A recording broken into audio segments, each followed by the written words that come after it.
ராமநாதபுரம் மாவட்டம் பரமக்குடி கிழக்கு பகுதி கிருஷ்ணாதியேட்டர் பகுதியில் அமைந்துள்ள ஆதிமுத்துமாரியம்மன் ஆலயத்தில் மழை பெய்து விவசாயம் செழிக்க வேண்டி முளைப்பாரி திருவிழா கோலாகலமாக நடைபெற்றது. இதன் ஒரு பகுதியாக கடந்த வாரம் தொடங்கிய திருவிழாவானது தினமும் இரவு பெண்கள் பாரம்பரிய உடையணிந்து கும்மி ஆட்டம், ஆண்கள் வேஷ்டி சட்டை அணிந்து ஒயிலாட்டம் என சிறப்பாக நடைபெற்றது.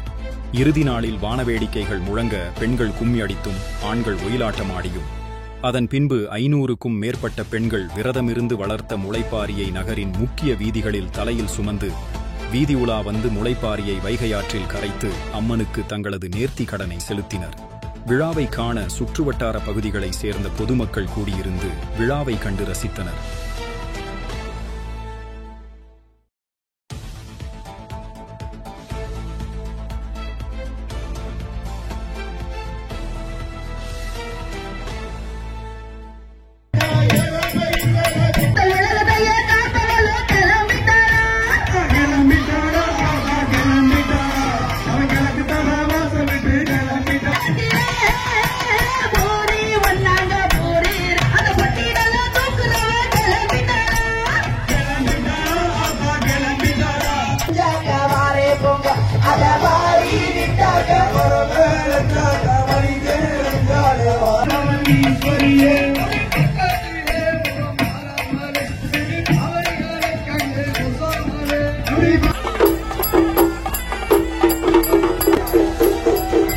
Thank you.